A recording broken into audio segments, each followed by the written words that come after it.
నమస్కారం. సంప్రదాయం కార్యక్రమానికి స్వాగతం, సుస్వాగతం. భూమి మీద ఎన్నో వేల కోట్ల జీవరాశులు ఉన్నా ఈ ప్రపంచంలో మనిషిగా జన్మించడం అనేది పూర్వజన్మల పుణ్యఫలం అని మన పురాణాలు చెప్తున్నాయి. ఇతర ప్రాణులతో పోలిస్తే మనిషి జీవితం చాలా ప్రత్యేకమైనది. కారణం మనిషికి ఉన్న విచక్షణ జ్ఞానం. మరి జ్ఞానం ఇతర ఏ జీవులకి లేదా? జ్ఞానం అంటే ఏంటి? జ్ఞానం కేవలం పుస్తకాల్లో మాత్రమే దొరుకుతుందా? మనుషులకి ఈ జ్ఞానం ఎక్కడి నుంచి లభించింది? ఇలాంటి మరెన్నో విషయాలని మీకు తెలియచేయడానికి మీ ముందుకొచ్చింది సంప్రదాయం కార్యక్రమం. ఇవాల్టి సంప్రదాయం కార్యక్రమంలో ముందుగా దేవాలయాన్ని సందర్శించబోతున్నాం.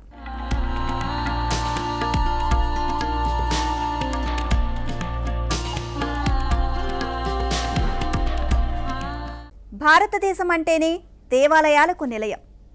అడుగడుగున భక్తి శ్రద్ధలతో, భక్తజన సందోహంతో ఆధ్యాత్మికత వెల్లివిరుస్తూ ఉంటుంది. ఇలాంటి అత్యంత విశిష్టతను కలిగిన దేవాలయాలలో పిల్లలమర్రి దేవాలయం ఒకటి. ఇటు భక్తులు, అటు పర్యాటకుల పూజలు అందుకుంటున్న అతి పురాతన దేవాలయం శ్రీ రాజరాజేశ్వరి సమేత రామలింగేశ్వర ఆలయ విశిష్టతను ఇప్పుడు తెలుసుకుందాం. ప్రెజెంట్ మనం పిల్లలమర్రి దగ్గరికి వచ్చేసాం. తెలంగాణ పర్యాటక స్థలాల్లో ఇది కూడా ఒకటి. ఎంట్రీ అవ్వగానే ఇక్కడ ఒక పురాతనమైన దేవాలయం ఉంది.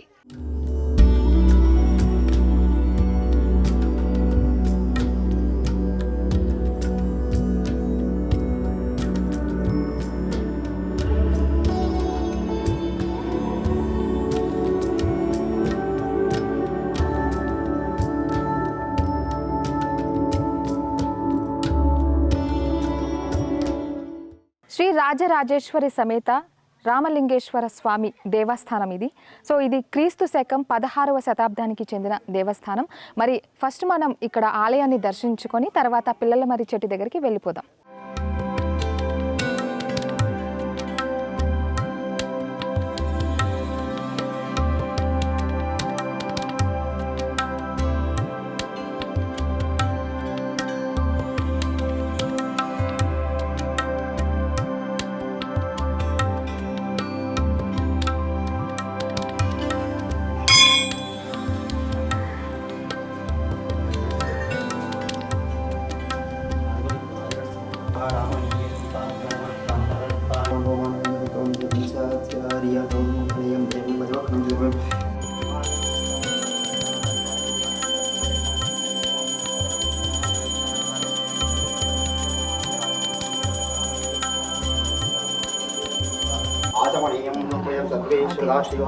శ్రీమన్మహాదేవ సర్వేభ్యో సర్వహేభ్యో ఈశాం సర్వవిద్యానామీశ్వర సర్వభూతానం బ్రహ్మా ధర్మశివం సాశివం యోపాం పుష్పం వేదా పుష్పమహం ప్రజావం.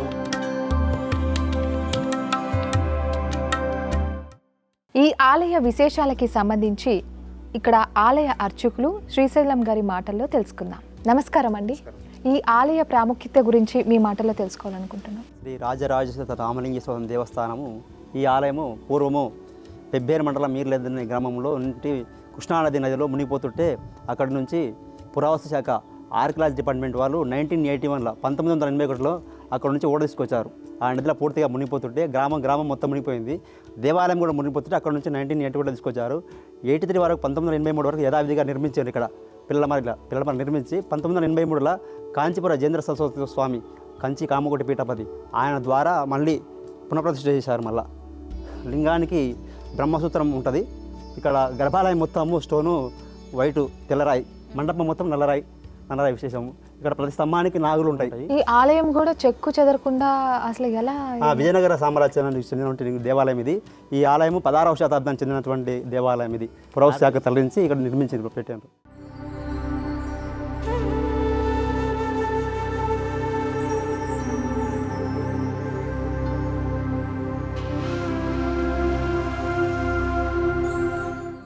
మరి ఈ ఆలయానికి భక్తులు ఏ సమయాల్లో వస్తుంటారు, ఎప్పుడెప్పుడు వస్తుంటారు?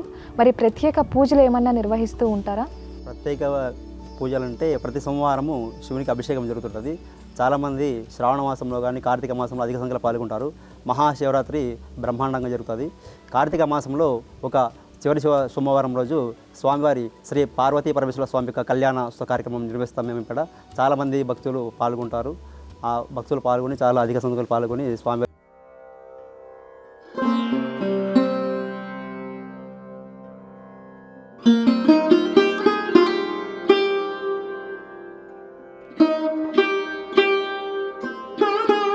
కోరుకున్న కోరికలు నెరవేరడం కానీ దానికోసం ఇక్కడ ఏమైనా ప్రత్యేక పూజలు ఏమైనా చేయడం కానీ జరుగుతూ ఉంటుందా?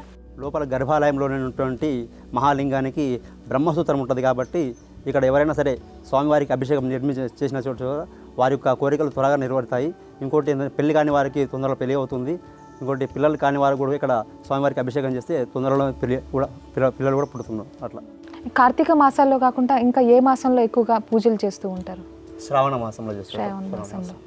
ఓకే, భక్తుల సంఖ్య ఏ విధంగా ఉంటుంది ఇక్కడ? భక్తుల సంఖ్య ఇక ఇక్కడ పిల్లల మరి పర్యాటక కేంద్రం కాబట్టి వచ్చే భక్తులు ఉదయం తర్వాతనే వస్తారు, 10:30 తర్వాతనే వస్తారు ఎక్కువ చాలామంది. ఇక్కడ వచ్చిన పర్యాటక కేంద్రానికి వచ్చిన భక్తులు మాత్రం ఇక్కడ వచ్చిపోతారు. విశేషంగా ఏంటంటే మహబూబ్ నగర్ పాలమూరు పట్టణం ప్రజలు మాత్రము సోమవారం కానీ శనివారం కానీ అట్లా చాలామంది అభిషేకానికి వస్తుంటారు. దేవాలయానికి సంబంధించి ఎన్నో ముఖ్యమైన విషయాలు తెలియజేస్తారు. ధన్యవాదాలండి. నమస్కారం.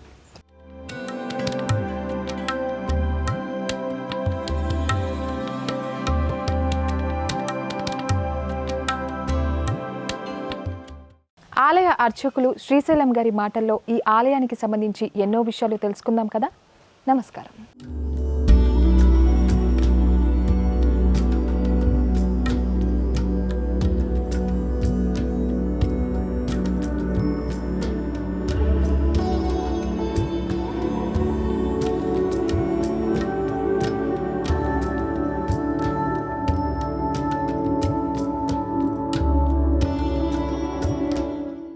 మన పురాణాల్లో ఎక్కడ స్త్రీలు పూజింపబడతారో అక్కడ దేవతలు కొలువై ఉంటారని చెప్తున్నాయి.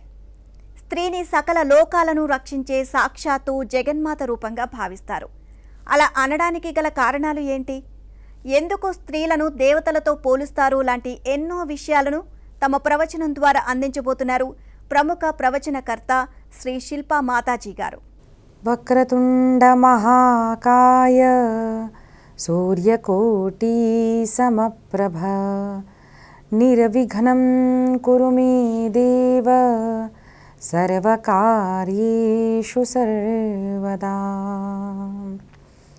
శ్రీకృష్ణ గోవింద హరే మురారే హే నాథ నారాయణ వాసుదేవ ప్రద్యుమ్న దామోదర విశ్వనాథ ముకుంద విశ్వం భగవన్ నమస్తే.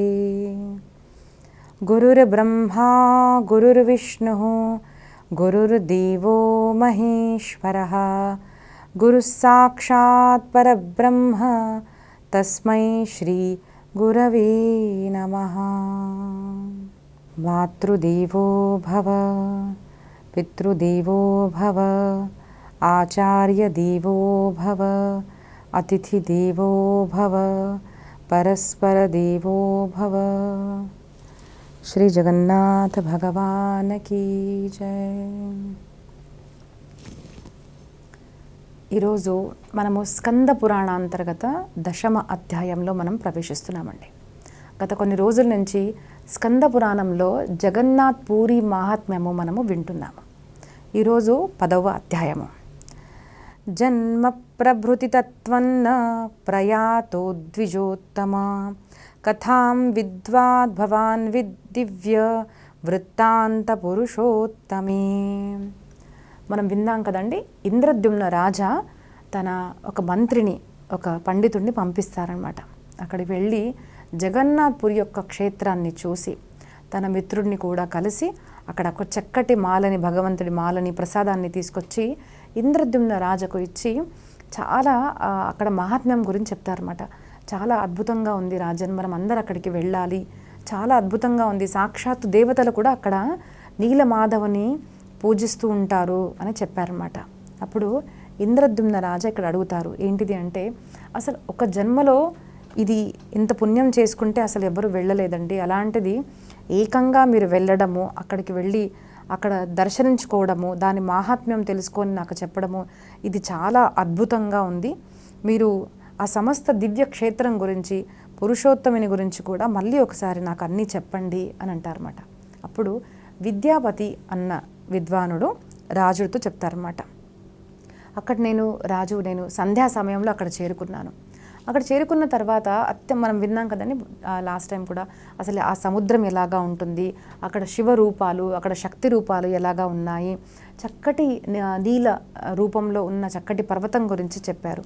ఇప్పుడు చెప్తున్నా అనమాట. ఆ నీల పర్వతం ఏదైతే ఉందో అది నేను సాయంత్రం సమయంలో అంటే సంధ్యా సమయంలో ఆ యొక్క నీలాచల పర్వతాన్ని నేను చూశాను. అక్కడ ఒక అద్భుతం జరిగింది రాజు. ఏంటిది అంటే సంధ్యా సమయంలో ఏకంగా వీణ, తాళము, మృదంగాలు ఇవన్నీ మ్రోగుతూ ఉన్నాయి. ఎంత అద్భుతంగా మ్రోగుతున్నాయి అంటే ఇవన్నీ ఇలాంటి సంగీతం అసలు నేను ఎప్పుడు కూడా వినలేదు, చూడలేదు. అవి మ్రోగుతుండగా ఏకంగా ఆకాశ మార్గం నుంచి పుష్పవృష్టి అనేది జరగడం ప్రారంభమైంది.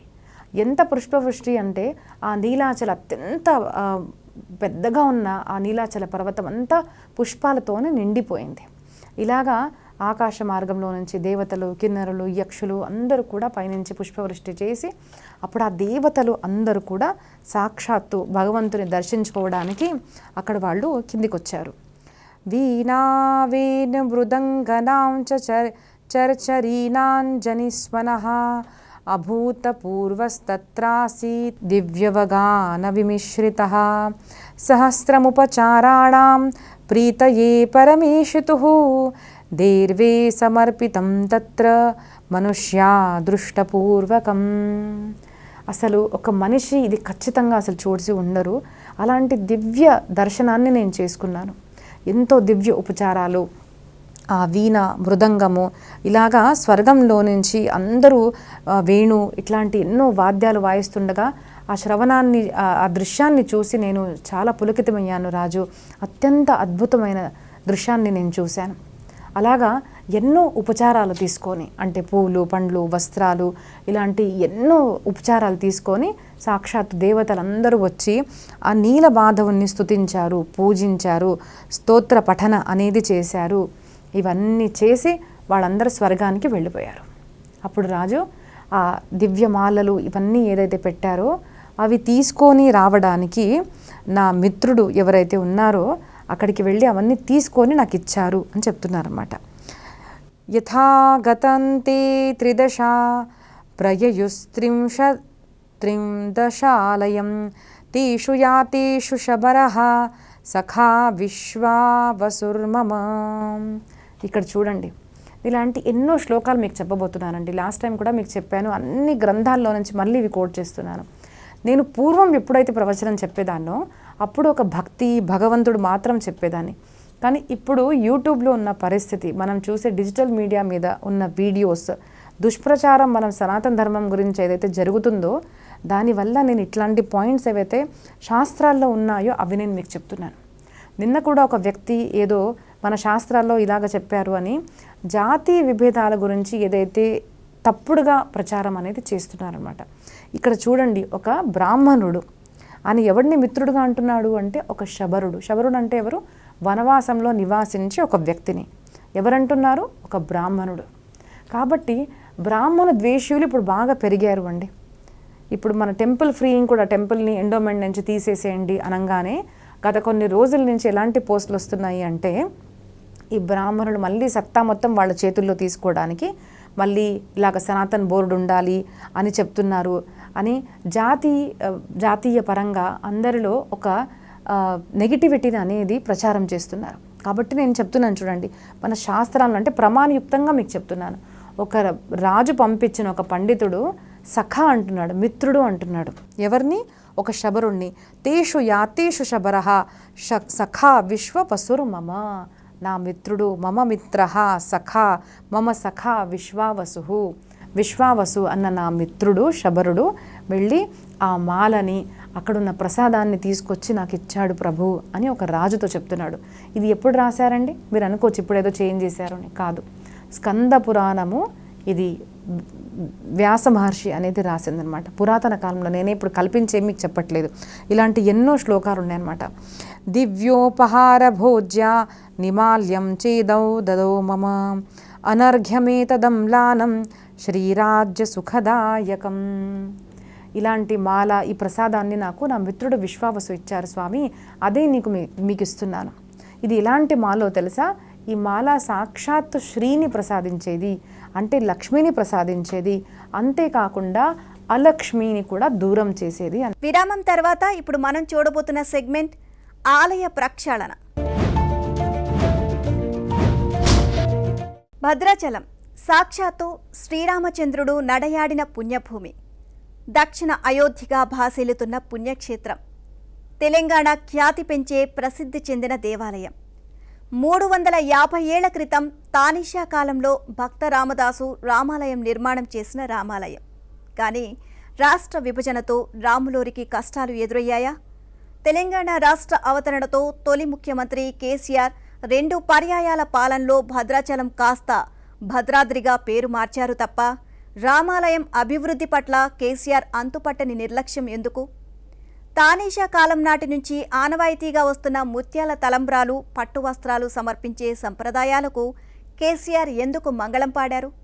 పాలక మండలి నియామకం ఎందుకు చేయలేదు? అయోధ్య తరహాలో భద్రాద్రి రామాలయం అభివృద్ధి పట్ల మోదీ సర్కార్ అడుగులు వేసేనా? రాములోరి కష్టాలు తీరేది ఎన్నడు? కేసీఆర్ పాలనలో అలా ఉంటే రేవంత్ పాలనలోనైనా భద్రాద్రికి మహర్దశ పట్టేనా? భద్రాద్రి రామాలయంపై ప్రత్యేక కథనం.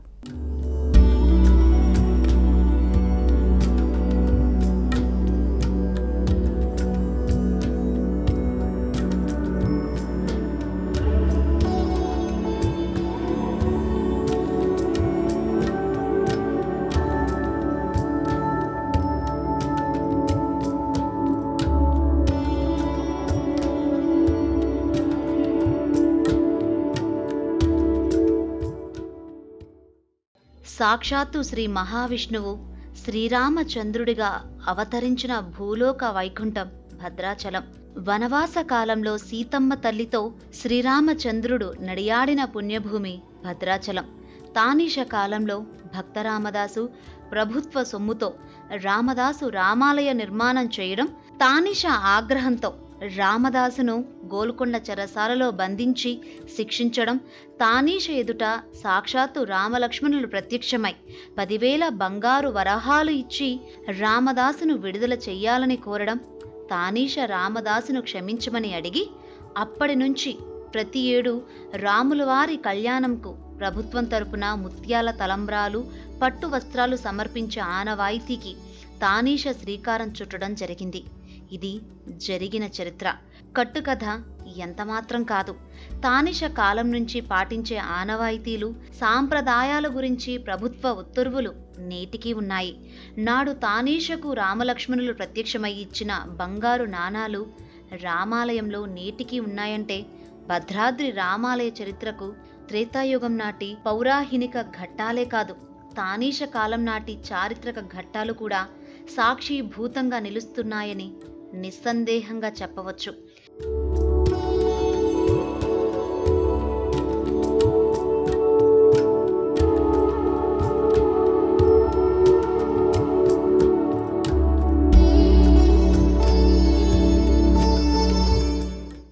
త్రేతాయుగం నాటి రామాయణ ఘట్టాలకు సాక్షిభూతంగా నిలిచి తానీష కాలం నుంచి ఎంతో చరిత్ర ఉన్న భద్రాచలం రామాలయంకు రాష్ట్ర విభజనతో కష్టాలు దాపురించాయని హిందూ సంఘాలు ఆగ్రహంగా ఉన్నాయి.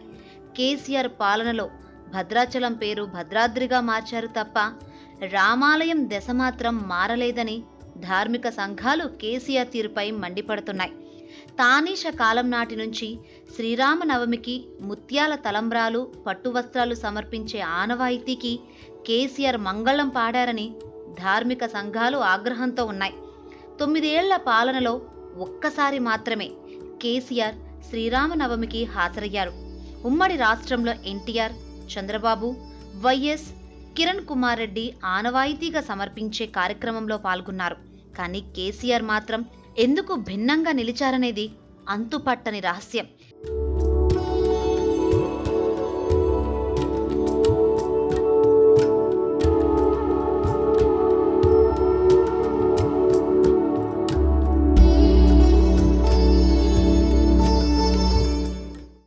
యాదాద్రి తరహాలో భద్రాచలం అభివృద్ధి చేస్తామని త్రిదండి చిన్నజీయర స్వామి ఆగమశాస్త్ర సలహాలతో ఆర్కిటెక్ట్ ఆనందసాయి ఆధ్వర్యంలో మాస్టర్ ప్లాన్ తయారైంది. పలుమార్లు మార్పులు చేర్పులు చేసి మాస్టర్ ప్లాన్ ఆమోదం పొందాక కేసీఆర్కు చిన్నజీయర స్వామికి మధ్య గ్యాప్ రావడంతో మాస్టర్ ప్లాన్ అటకెక్కింది. కేసీఆర్ పాలనలో భద్రాచలం రామాలయంలో సంప్రదాయాలు, ఆనవాయితీలు పాటించకపోవడమే కాదు, కనీసం పాలక మండలిని కూడా నియామకం చేయలేదు. ఉమ్మడి రాష్ట్రంలో నాటి ప్రభుత్వాలు రామాలయంకు ధర్మకర్తల మండలి నియామకం చేసేవారు. కానీ కేసీఆర్ పాలక మండలి కూడా నియామకం చేయక రామాలయం పాలన గాడి తప్పిందని గత పాలనపై ధార్మిక సంఘాలు, భక్తులు, భద్రాద్రివాసులు మండిపడుతున్నారు. రాష్ట్రం విడిపోయిన తర్వాత 2014లో తెలంగాణ రాష్ట్ర ప్రభుత్వం ఏర్పడింది. తెలంగాణ రాష్ట్ర ప్రభుత్వం ఏర్పడిన తర్వాత భద్రాచలం పట్టణ ప్రజలు కానీ, భద్రాచలం డివిజన్ ప్రజలు అప్పుడున్నటువంటి ప్రభుత్వం భద్రాచలాన్ని అభివృద్ధి చేస్తుందని చెప్పి కేసీఆర్ గారి ప్రభుత్వంపై ఎన్నో ఆశలు పెట్టుకున్నారు. కేసీఆర్ గారు కూడా అప్పుడు భద్రాచలం శ్రీరామనవమికి వచ్చి భద్రాచలం అభివృద్ధికి, అదేవిధంగా రామాలయం అభివృద్ధికి 100 కోట్ల రూపాయలు నిధులు ప్రకటించారు. కానీ ఈ రోజు వరకు కూడా ₹1 కూడా నిధులు కేటాయించలేదు. ఆ రకంగా చేయటం అనేది కరెక్ట్ కాదని చెప్పి భద్రాచలం ప్రజలు భావిస్తూ ఉన్నారు. ఆలయానికి వెంటనే పాలక మండలిని నియమించాలని చెప్పి మేము భక్తుల తరపున, భద్రాచలం పట్టణ ప్రజల తరపున కోరుతా ఉన్నాం.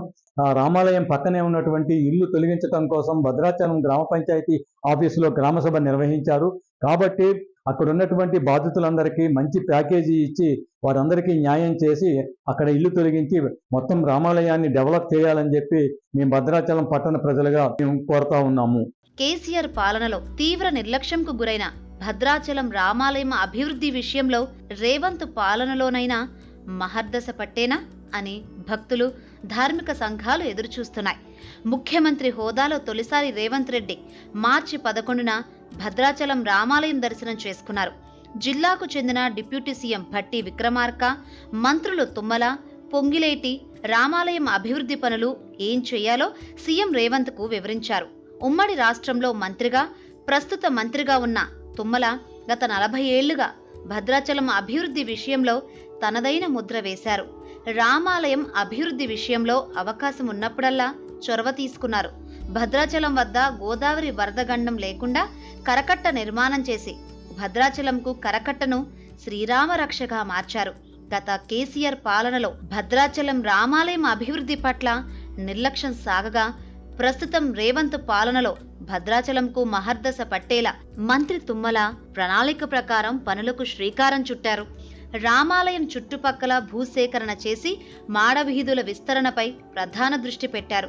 భక్తులకు ఎలాంటి ఇబ్బందులు లేకుండా వసతులు, కల్పన కాటేజీల నిర్మాణం చేసి పర్యాటకంగా అభివృద్ధి చేయాలని రేవంత్ సర్కార్ పట్టుదలగా ఉందని స్థానిక కాంగ్రెస్ నేతలు అభిప్రాయం వ్యక్తం చేస్తున్నారు. టీఆర్ఎస్ ప్రభుత్వం అధికారంలో ఉన్నటువంటి 10 సంవత్సరాల కాలంలో భద్రాచలం పట్ల, భద్రాచలం అభివృద్ధి పట్ల, ప్రధానంగా శ్రీరాముడి దేవస్థానం పట్ల తీవ్రమైన నిర్లక్ష్యం ప్రదర్శించారు.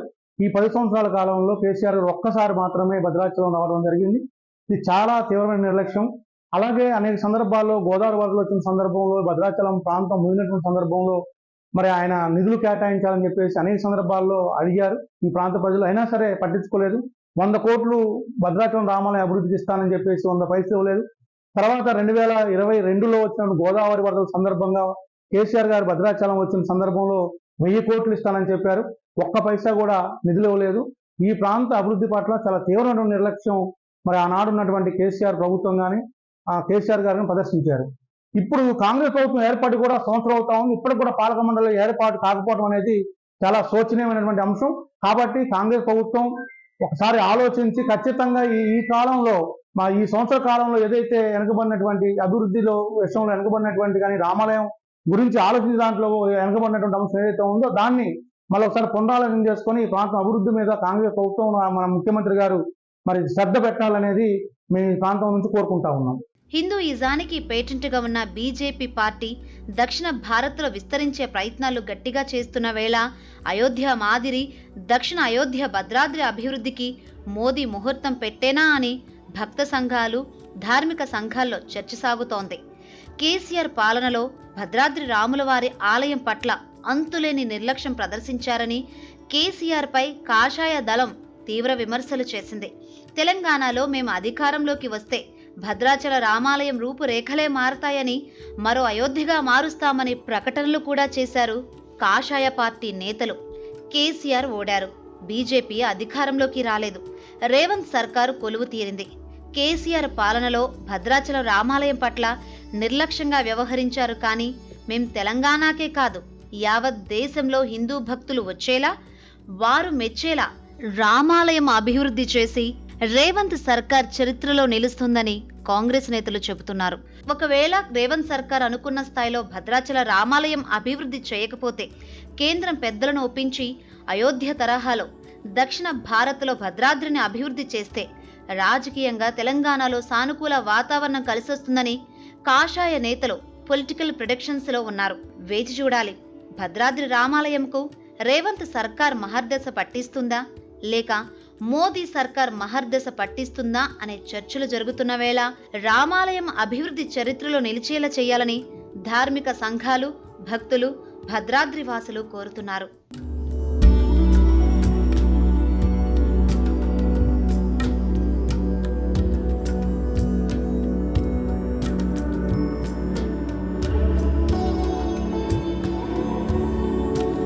ఇది ఇవాల్టి సంప్రదాయం కార్యక్రమం. మరిన్ని మంచి విషయాలతో వచ్చే వారం మళ్ళీ కలుద్దాం. నమస్తే.